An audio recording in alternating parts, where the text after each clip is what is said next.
warahmatullahi wabarakatuh. Perkenalkan, saya Rindi Damayanti dari kelompok 2 sebagai moderator. Kami akan mempresentasikan hasil dari kerja kelompok kami yang berjudul Sumber Hukum dan Tata Urutan Aturan Perundang-undangan. Adapun latar belakang pembahasan kami ialah Indonesia merupakan negara hukum sebagaimana tercantum dalam pasal 1 ayat 3 Undang-Undang Dasar 1945, sehingga seluruh penyelenggaraan negara harus berdasarkan hukum yang sah untuk menjamin kepastian, keadilan, keteraturan hukum. Diperlukan sumber hukum yang jelas serta tata urutan peraturan perundang-undangan yang terstruktur. Pancasila berperan sebagai sumber dari segala sumber hukum negara, sedangkan hierarki peraturan diatur dalam Undang-Undang Nomor 12 Tahun 2011 tentang pembentukan peraturan perundang-undang yang telah diperbarui dengan UU Nomor 15 Tahun 2019 dan UU Nomor 13 Tahun 2022.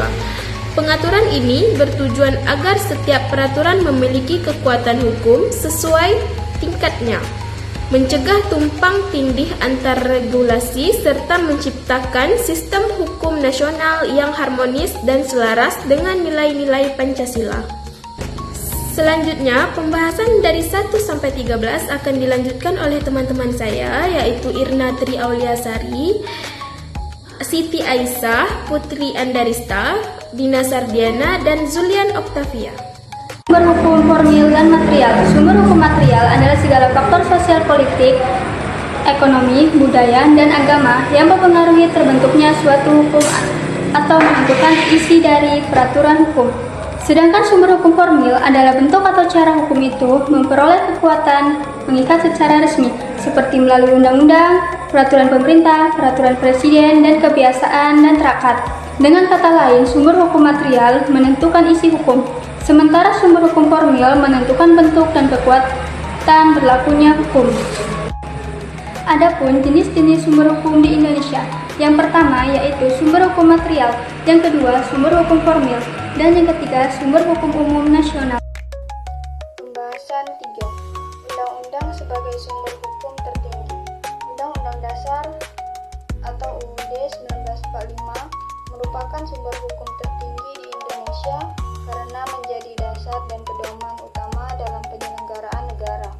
Semua peraturan perundang-undangan harus bersumber dari dan tidak boleh bertentangan dengan UUD. Sebagai norma dasar atau Grunddom, UUD menjadi acuan dalam pembentukan hukum, menjamin hak dan kewajiban warga negara, serta membatasi kekuasaan lembaga-lembaga negara agar tidak terjadi penyalahgunaan wewenang. Selain itu, UUD juga menjadi alat uji konstitusionalitas di mana Mahkamah Konstitusi berwenang membatalkan undang-undang yang bertentangan dengan isi dan semangat UUD 1945. Dengan demikian, kedudukan UUD berada di puncak hierarki peraturan perundang-undangan di Indonesia sebagaimana diatur dalam Undang-Undang Nomor 13 Tahun 2022 tentang perubahan kedua atas Undang-Undang Nomor Tahun 2011 tentang pembentukan peraturan perundang-undangan. Bahasan 4. Undang-undang dan peraturan pemerintah. Undang-undang adalah peraturan yang dibentuk oleh Dewan Perwakilan Rakyat atau DPR bersama Presiden untuk mengatur hal-hal penting dan mendasar dalam kehidupan berbangsa dan bernegara. Sementara itu, peraturan pemerintah merupakan peraturan pelaksana dari undang-undang yang ditetapkan oleh Presiden guna menjabarkan ketentuan lebih lanjut agar dapat dilaksanakan secara efektif. Peraturan Presiden, Perda, dan peraturan lainnya. Peraturan Presiden Perpres adalah peraturan yang ditetapkan oleh Presiden untuk melaksanakan ketentuan yang diatur dalam undang-undang atau peraturan pemerintah serta mengatur kebijakan teknis pemerintahan. Peraturan daerah atau Perda adalah peraturan yang dibuat pemerintah oleh pemerintah daerah atau provinsi atau kabupaten kota bersama DPRD untuk mengatur urusan pemerintahan di daerahnya masing-masing sesuai kewenangannya. Di bawah Perda masih terdapat peraturan pelaksana lainnya seperti peraturan gubernur, peraturan bupati, peraturan wali kota yang berfungsi menjabarkan pelaksanaan perda di tingkat daerah. Selanjutnya kami lanjutkan dengan asas lex superior dan lex specialis. Dalam sistem hukum Indonesia dikenal beberapa asas penting dalam pembentukan peraturan perundang-undangan. Di antaranya asas lex superior derogat legi interiori, yaitu peraturan yang lebih tinggi mengesampingkan peraturan yang lebih rendah, dan asas lex specialis derogat legi generali, yaitu peraturan yang bersifat khusus mengesampingkan peraturan yang bersifat umum. Kedua asas ini digunakan untuk menyelesaikan konflik antar peraturan agar terciptanya kepastian dan keselarasan hukum dalam sistem perundang-undangan Indonesia. Pembahasan ketujuh, tata urutan peraturan perundang-undangan berdasarkan Undang-Undang Nomor 12 Tahun 2011 tentang pembentukan peraturan perundang-undangan yang telah diubah dengan Undang-Undang Nomor 13 Tahun 2022. Ditetapkan tata urutan peraturan perundang-undangan di Indonesia sebagai berikut. 1. Undang-Undang Dasar Negara Republik Indonesia tahun 1945. 2. Ketetapan Majelis Permusyawaratan Rakyat atau MPR. Ketiga, undang-undang atau peraturan pemerintah pengganti undang-undang atau Perpu. 4. Peraturan pemerintah atau PP. 5. Peraturan presiden Perpres. 6. Peraturan daerah provinsi, dan 7. Peraturan daerah kabupaten atau kota. Lanjut ke pembahasan 8. Kekuatan hukum dari setiap jenis peraturan. Setiap peraturan perundang-undangan memiliki kekuatan hukum sesuai dengan hierarkinya. Undang-Undang Dasar Negara Republik Indonesia tahun 1945 memiliki kedudukan tertinggi, diikuti oleh ketetapan Majelis Permusyawaratan Rakyat, undang-undang atau peraturan pemerintah pengganti undang-undang, peraturan pemerintah, peraturan presiden, serta peraturan daerah provinsi dan kabupaten atau kota. Semakin tinggi kedudukannya, semakin kuat kekuatan hukumnya dan menjadi dasar bagi peraturan di bawah. Disharmoni peraturan. Disharmoni peraturan perundang-undangan adalah keadaan ketika ada pertentangan atau tumpang tindih antar peraturan. Hal ini terjadi karena kurangnya koordinasi dan kesesuaian antar lembaga pembentuk hukum. Akibatnya munculnya ketidakpastian hukum, sehingga perlu dilakukan harmonisasi dan penyesuaian agar aturan tetap selaras. Pembentukan peraturan perundang-undangan. Mekanisme pembentukan peraturan perundang-undangan diatur dalam Undang-Undang Nomor 13 Tahun 2022 tentang pembentukan peraturan perundang-undangan.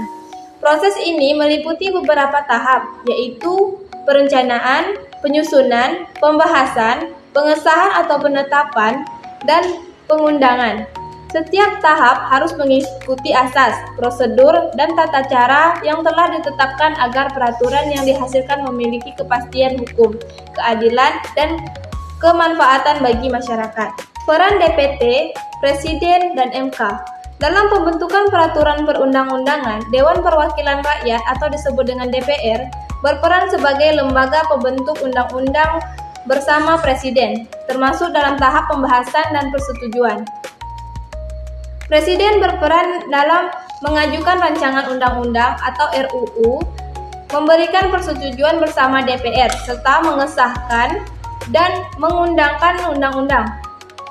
Sementara itu, Mahkamah Konstitusi berperan dalam mengawasi dan menguji undang-undang terhadap Undang-Undang Dasar 1945 guna memastikan agar setiap peraturan tidak bertentangan dengan konstitusi. Material dan formil. Uji material dan formil merupakan cara untuk mengoreksi peraturan perundang-undangan agar sesuai dengan Undang-Undang Dasar 1945. Uji material dilakukan terhadap isu atau substansi peraturan yang dianggap bertentangan dengan Undang-Undang Dasar 1945. Sedangkan uji formil menilai prosedur pembentukan peraturan apakah sudah sesuai dengan ketentuan yang berlaku. Keduanya dilakukan oleh Mahkamah Konstitusi atau MK untuk undang-undang dan oleh Mahkamah Agung atau MA untuk peraturan di bawah undang-undang. Dan selanjutnya pembahasan yang terakhir, tumpang tindih regulasi. Salah satu contoh tumpang tindih regulasi adalah antara Undang-Undang Nomor 23 Tahun 2014 tentang pemerintah daerah dan Undang-Undang Nomor 32 Tahun 2009 tentang perlindungan dan pengelolaan lingkungan hidup.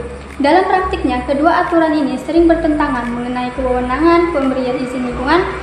Apakah menjadi tanggung jawab pemerintah pusat atau daerah?